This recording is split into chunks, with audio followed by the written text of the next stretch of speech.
Olá, meus amigos. Eu me chamo Paula, sou colaboradora do Centro Espírita Irmã Rosa. Sejam todos muito bem-vindos ao nosso canal e que Jesus esteja em nossos corações. No mês de abril, o tema central dos nossos encontros é Espiritismo, o Consolador prometido por Jesus. A palestra de hoje é da nossa querida amiga Ana Paula, também colaboradora da Irmã Rosa, que vai nos falar sobre valorização e conservação da vida. Antes de nós passarmos a palavra a Ana Paula, nós vamos fazer a leitura de uma página e a nossa prece inicial. A página escolhida para o dia de hoje é do livro Caminho, Verdade e Vida, psicografia de Chico Xavier, pelo Espírito Emmanuel. A lição é a de número 172, de título Lágrimas. Emmanuel destaca o Evangelho de Mateus, capítulo 11, versículo 28. Vinde a mim, todos os que estáis cansados e oprimidos, e eu vos aliviarei. E Emmanuel comenta: ninguém como o Cristo espalhou na terra tanta alegria e fortaleza de ânimo. Reconhecendo isso, muitos discípulos amontoam argumentos contra a lágrima e abominam as expressões de sofrimento. O paraíso já estaria na terra se ninguém tivesse razões para chorar. Considerando assim, Jesus, que era o mestre da confiança e do otimismo, chamava ao seu coração todos os que estivessem cansados e oprimidos, sob o peso de desenganos terrestres. Não amaldiçoou os tristes, convocou-os à consolação. Muita gente acredita na lágrima como sintoma de fraqueza espiritual. No entanto, Maria soluçou no Calvário. Pedro lastimou-se depois da negação. Paulo mergulhou sem pranto às portas de Damasco. Os primeiros cristãos choraram nos circos do martírio, mas nenhum deles derramou lágrimas sem esperança.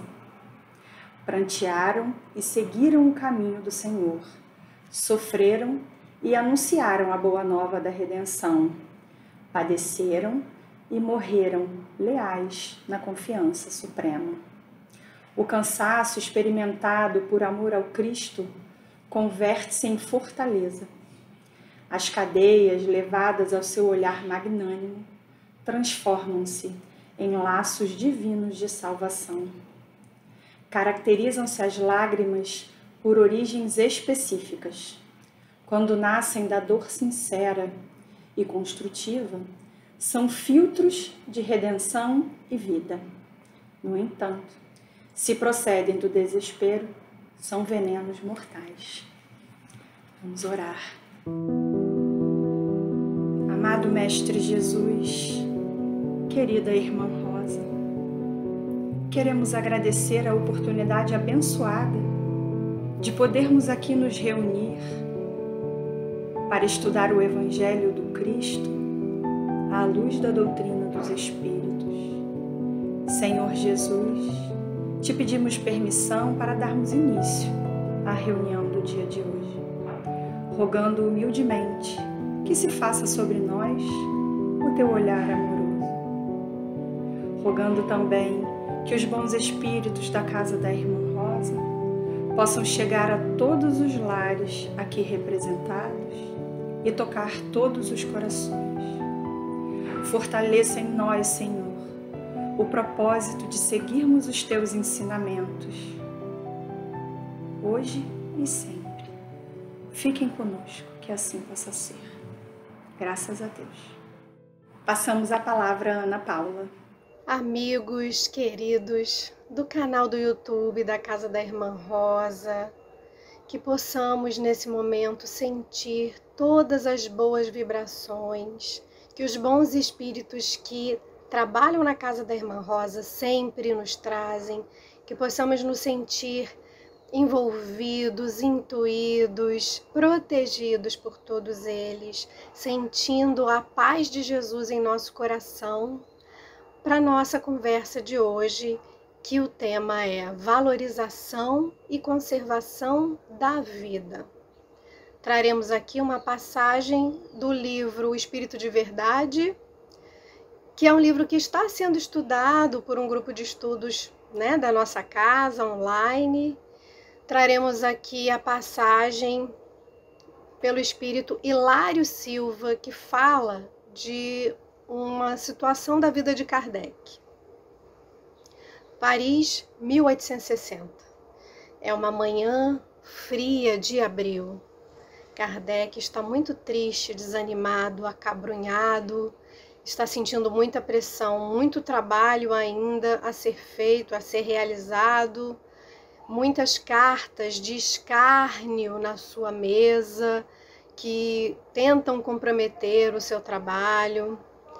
Mas a sua esposa, a doce Gabi, entra no quarto e traz ali um pacote com uma carta. Kardec, então, começa a ler a carta. Senhor Kardec, um forte abraço. Trago-lhe este livro como gratidão. Permita-lhe contar a minha história. Sou encadernador, desde novo, e há 2 anos encontrei uma mulher muito especial com a qual me casei. Vivíamos muito felizes até que uma moléstia a levou para o plano espiritual. Desde então, desde que a minha esposa morreu, minha vida perdeu sentido. Eu não via mais sentido em nada, eu não tinha forças mais para nada, eu não tinha motivo para viver. Programei então o meu suicídio. Eu sempre passava às margens do rio Sena e ficava imaginando, pensava em me lançar nas águas. E seria fácil porque eu não sei nadar. Minhas noites eram de insônia, meus dias de agonia. Até que numa madrugada fria, então, eu resolvi acabar com a minha dor. E escolhi a Ponte Marie. Assim que eu coloquei a minha mão na ponte para me jogar e me lançar, eu peguei um objeto e aquele objeto me chamou a atenção. Quando vi, era um livro e estava escrito: esse livro salvou a minha vida, faça bom proveito dele. Eu fiquei curioso, fui até o poste mais próximo, iluminei melhor e vi que o livro tinha o título: O Livro dos Espíritos. A curiosidade me venceu, então eu fui para casa, li o livro e esse livro me renovou. Esse livro me deu um novo sentido de viver. Devolvo-lhe agora para que faça bom proveito, com meu coração cheio de gratidão. Kardec então abriu o embrulho, viu o livro, viu as palavras que estavam escritas e embaixo esse rapaz escreveu: esse livro também salvou a minha vida. Joseph Perrier. Trazemos essa passagem para falar de valorização e conservação da vida. Vamos focar em 2 situações que são equívoco para o nosso espírito, para o espírito encarnado, que é o suicídio e o aborto. Na questão 880, Kardec pergunta aos espíritos superiores qual é o primeiro de todos os direitos do homem. E os espíritos respondem que é o de viver, que ninguém tem o direito de atentar contra a vida de seu semelhante, nem de fazer o que quer que possa comprometer a própria existência corporal. Aqueles que são levados ao suicídio estão em profundo sofrimento, em profunda dor.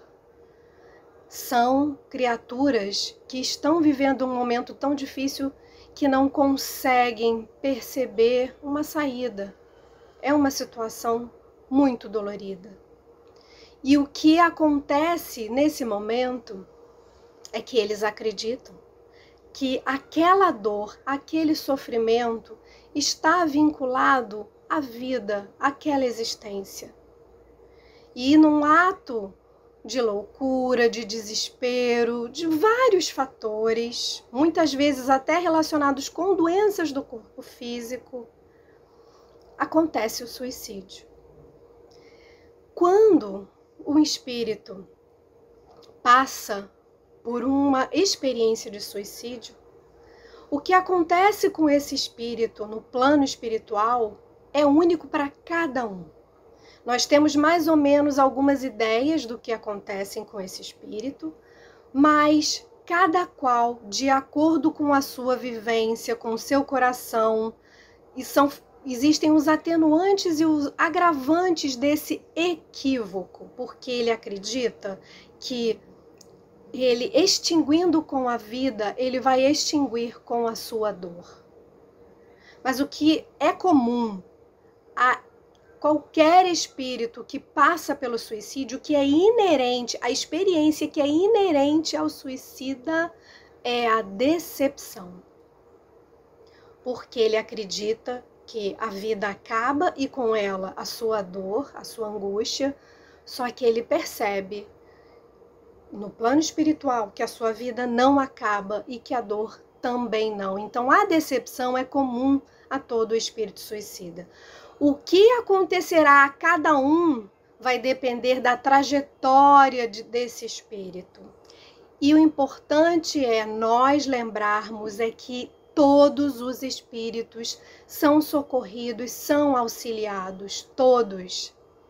E o que nós podemos fazer por todos eles é orar. Sempre, em qualquer situação, em qualquer momento do dia, em qualquer lugar, nós podemos orar. Essas vibrações chegarão a ele de forma amorosa e num determinado momento em que ele esteja preparado, ele vai receber esse acolhimento nosso e isso vai facilitar com que ele perceba o socorro, porque o socorro sempre está próximo a nós. Nós é que muitas vezes permanecemos ainda tão desequilibrados que nós não sintonizamos com os espíritos do bem que estão para nos socorrer.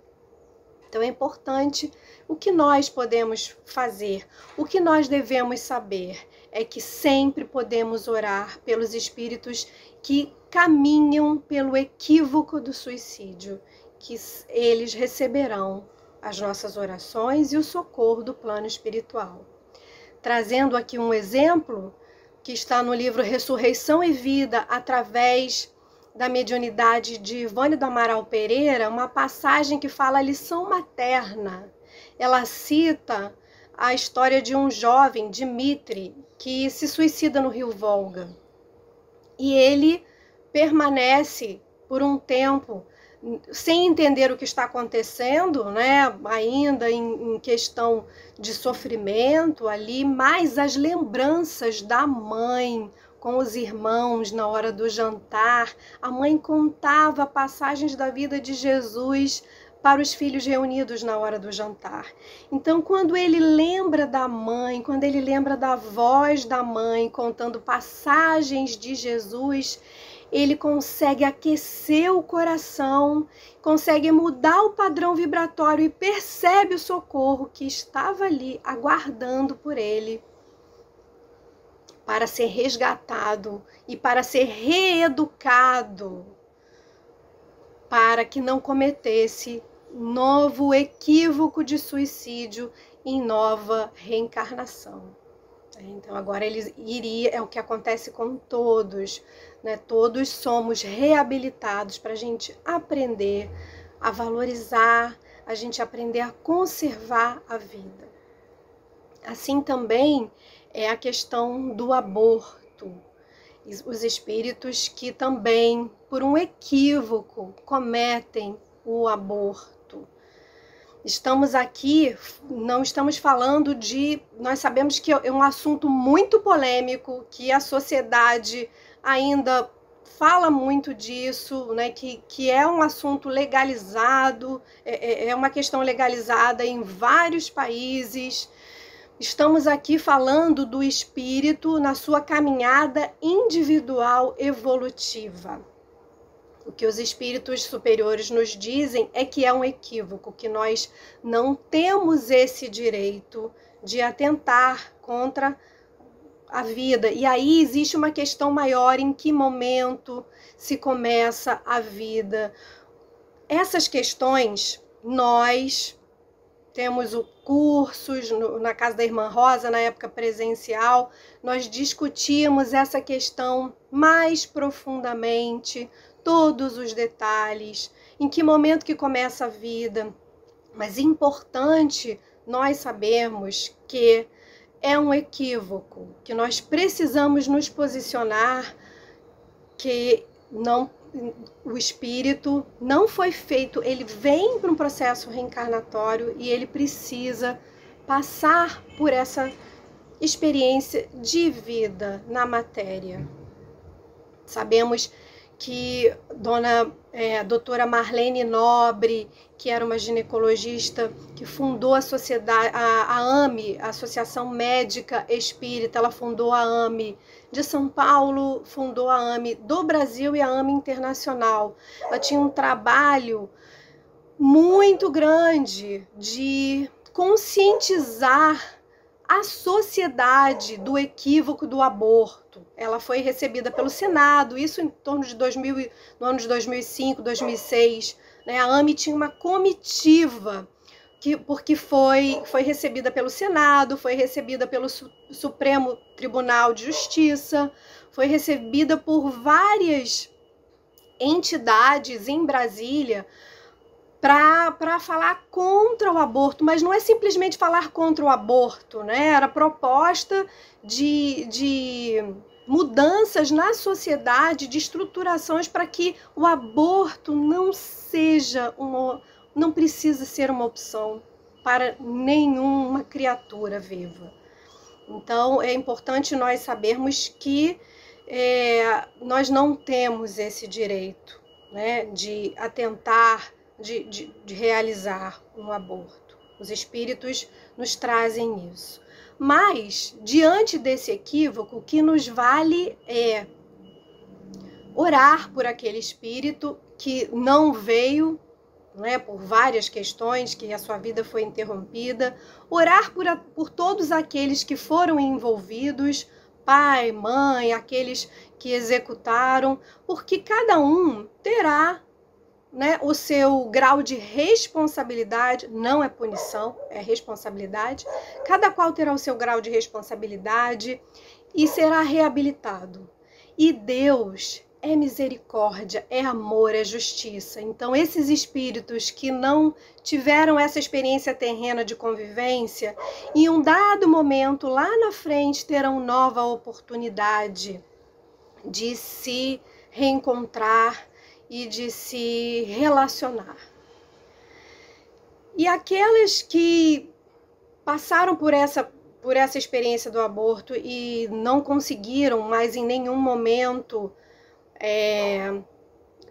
exercer a maternidade de forma biológica, que não se sintam culpadas, que se sintam acolhidas e que saibam que nós temos a capacidade de maternar em qualquer situação.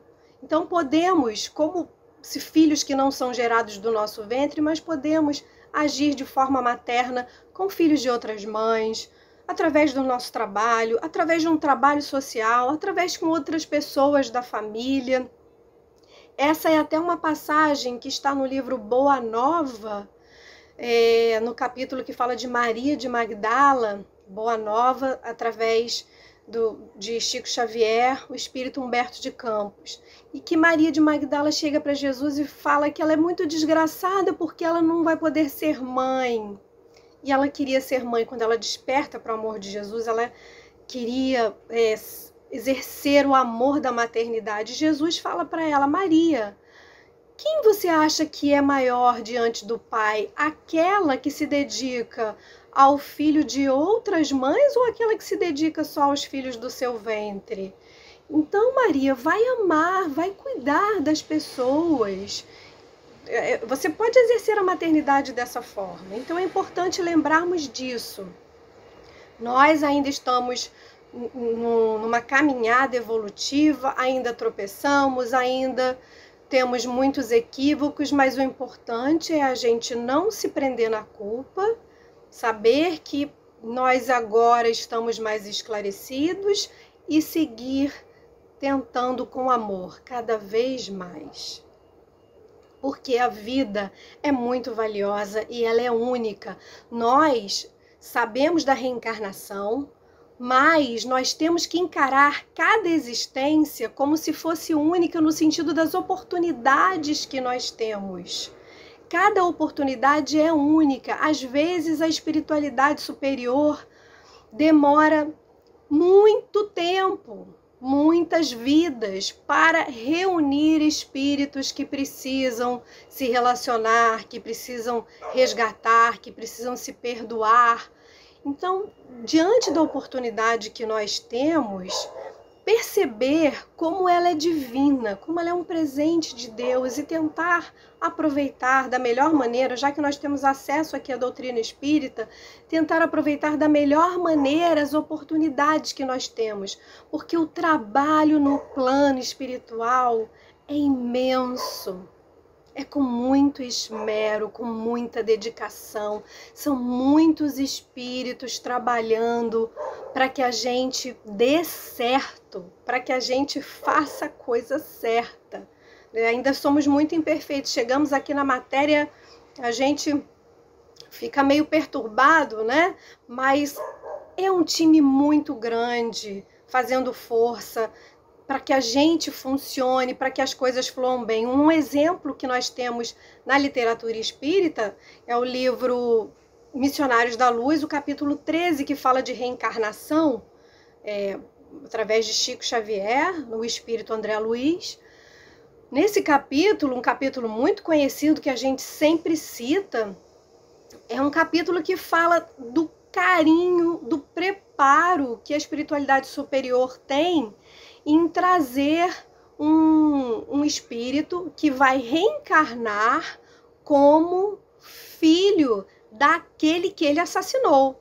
Então o espírito, que na sua última vida ele se chamava Segismundo, ele vem como segundo filho de um casal, que é Avelino e Raquel, só que ele assassinou Avelino em outra vida. Então, isso foi um acordo, né, na espiritualidade, eles foram reabilitados na espiritualidade, foram acolhidos, e eles, na espiritualidade, acordaram que iam ser pai e filho para sanar essa questão. Só que quando Raquel engravida de Segismundo, Avelino fica triste, fica irritado, fica distante, não consegue se aproximar da mulher, tem pesadelos. Ele sonha à noite que tem um homem correndo atrás dele. Ele já está prevendo, ele está pressentindo ali a presença daquele espírito, que é um espírito que foi responsável por assassiná-lo em outra vida. Então, e ele se propõe no plano espiritual, mas quando chega no plano físico, ele tem muita dificuldade. E, por outro lado, Segismundo está com medo também de chegar nessa família e vir sendo filho daquele que ele matou. E aí o que a espiritualidade amiga faz, e André Luiz narra, né, que ele acompanha todo esse processo, faz encontros no plano espiritual para que esses dois espíritos possam se realinhar, possam se harmonizar. Quando o Avelino dorme, né, em desdobramento, o espírito de Avelino é levado ao encontro de Segismundo, até que num dado momento, Segismundo pede perdão pela violência que ele fez outrora, e Avelino aceita de bom coração. A espiritualidade tem essa capacidade de perceber na verdade, então eles percebem que o perdão de Avelino é um perdão genuíno e que ele se propõe ali a ajudar na caminhada daquele espírito que vem como filho. É um trabalho belíssimo, então que nós possamos perceber isso nos momentos mais difíceis, onde nós estejamos desanimados, que nós possamos sentir que tem um time muito amoroso, muito dedicado, que está tentando nos ajudar o tempo inteiro, que, enquanto nós estávamos no plano espiritual e agora que nós estamos aqui. Tem todo um trabalho de dedicação. Para nós termos uma ideia, nós temos vários relatos na literatura espírita de departamentos de organização do processo reencarnatório, né? O próprio Nosso Lar mostra isso, mas nós vamos trazer aqui do livro Memórias do Suicida, através de Ivone do Amaral Pereira, um departamento que tem na colônia que é citada nesse livro. Mas antes eu gostaria aqui de chamar a atenção que nós não recomendamos esse livro como leitura curiosa, como leitura comum, assim, né? Um livro de estudo que traz muitas informações e que deve ser estudado. Em algum momento, nós já estudamos presencialmente na Casa Espírita esse livro, em algum momento voltaremos a estudar, e então é importante que às vezes nós pegamos uma leitura e ficamos um pouco mais confusos do que esclarecidos e às vezes até aflitos. Então não recomendamos. É porque nós precisamos citar todas as fontes, seguindo Kardec, que dava todas as referências do que ele falava, precisamos citar as referências. Mas não recomendamos que seja lido por curiosidade. Vou trazer aqui só uma parte. Olha, era um departamento de reencarnação, olha os setores que haviam.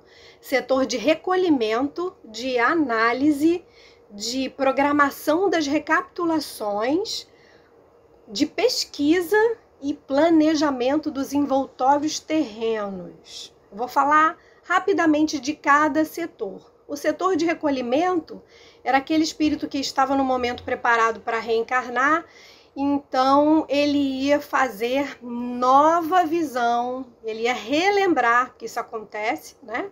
Ele iria relembrar a sua vida pretérita, a sua vida anterior. Então pode ser um momento duro, um momento difícil, né? Dependendo da vida como foi levada. Então esse espírito é acolhido, ele é amparado o tempo inteiro para poder olhar para a própria vida, né? Porque muitas vezes a gente passa batido na vida e não olha para nós, né? Que é dolorido, é sofrido. Mas, né, já que é um planejamento, então ele precisa olhar para os erros. Depois que, junto com um grupo de espíritos superiores ali, essa vida é revista, ocorre uma análise, ou seja, uma análise psicológica daquele espírito, as tendências, né? Ele é muito vaidoso, muito apegado às questões materiais, né? Às questões sexuais, uma análise das atitudes desse espírito, é feita uma análise psicológica minuciosa desse espírito. A partir daí, é programado os méritos e os deméritos dele, os agravantes e os atenuantes, né? Então, assim, uma pessoa muito vaidosa e por conta da vaidade, ele fez vários erros, né? Vamos supor, uma pessoa que namorou muita gente e aí desiludiu muitas pessoas, enfim, não foi responsável, né, nos seus afetos, e então isso tudo vai ser pesado.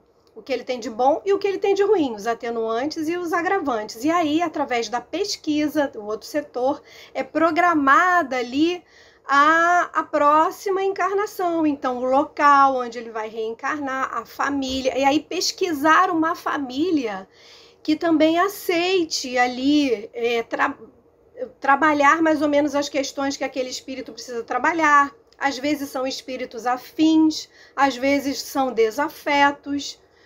Vão ver o local, né? Então, assim, é um trabalho minucioso. E o último departamento, o departamento do envoltório material. É ali onde o perispírito vai ser programado, e aí o código genético para ver quais são as tendências de patologias que aquele espírito terá, como será o corpo físico, se ele terá alguma limitação física, se ele terá alguma limitação mental, alguma doença mental, tudo isso de acordo com o que é necessário esse espírito aprender. Então, meus amigos, a vida é rara. Embora sejamos reencarnacionistas, ou seja, vamos voltar várias vezes para o plano material, porque aqui é a nossa escola e o nosso hospital, cada vida é rara. E precisamos, então, perceber todo o esforço que a espiritualidade tem para que tudo dê certo para a gente, para que a gente tenha êxito. E lembrar que as situações que nós erramos, que nós podemos modificar, né? Não existe um determinismo, não existe punição, né? Outra parte também importante para a gente ler, que fala sobre isso, é o capítulo 7 do livro Céu e Inferno, que fala do Código Penal da vida futura. Ali a gente vai ver que tudo que a gente faz de bom é levado em conta e a gente pode mudar a nossa programação.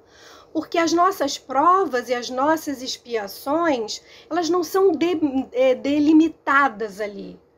É uma natureza das provas, natureza das expiações, ou seja, uma pessoa que é muito agressiva, que reage com agressão. Então, a natureza da prova, da expiação que ela precisa passar é aprender a lidar com essa agressão, ser mais calma, ser mais benevolente, ser mais paciente.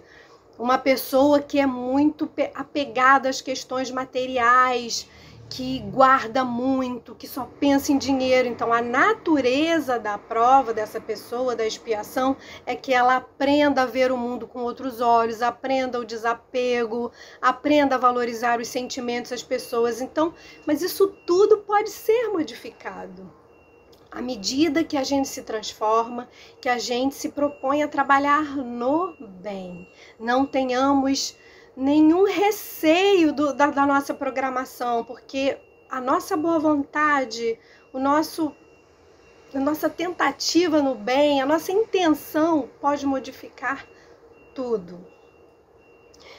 E assim, então, nós trazemos uma passagem, abrimos com uma passagem de Hilário Silva, fecharemos aqui com uma passagem de Hilário Silva, também através de Valdo Vieira e Chico Xavier, mas pelo livro A Vida Escreve, que é uma passagem que fala isso, né, dessa modificação de plano reencarnatório no bem.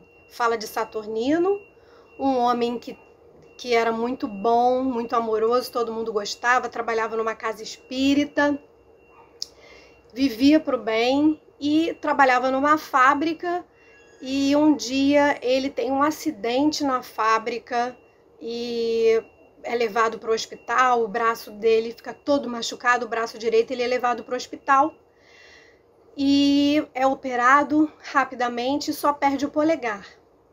E ele fica muito triste, muito desanimado porque perdeu o polegar, e todo mundo fica lamentando porque era um homem muito bom, puxa vida, um homem dedicado à religião, à casa espírita, por que acontece isso com ele, uma pessoa boa? E quando ele retorna às atividades na casa espírita, que ele vai para a reunião mediúnica, ele é esclarecido na reunião mediúnica que ele há 80 anos era um homem que tinha uma fazenda no litoral brasileiro, que tinha muitos funcionários, muitos servos, e ele, no momento de fúria, para castigar um funcionário, ele faz com que esse funcionário enfie o braço todo na moenda, e o funcionário perde o braço, e aí ele, já no plano espiritual, ele já ficou muito arrependido dessa situação. Então a consciência dele fazia vir os gritos daquele homem, ele via o sangue do homem, e ele pediu que na próxima vida que ele perdesse o braço, porque ele queria sanar aquele erro que ele tinha feito. Só que ele trabalhou tanto no bem, foi um homem tão bom, moveu tanto as forças do bem em favor dos outros, que ele só perdeu o polegar. Então, meus amigos, a misericórdia divina é infinita e a vida é o bem maior que nós temos, a nossa e a dos nossos irmãos. Devemos sempre pensar na vida dos outros como nossa também. E lembrar, como diz Pedro em sua carta, que o amor cobre a multidão de pecados. Que assim seja. Fiquem com Deus. Muita paz.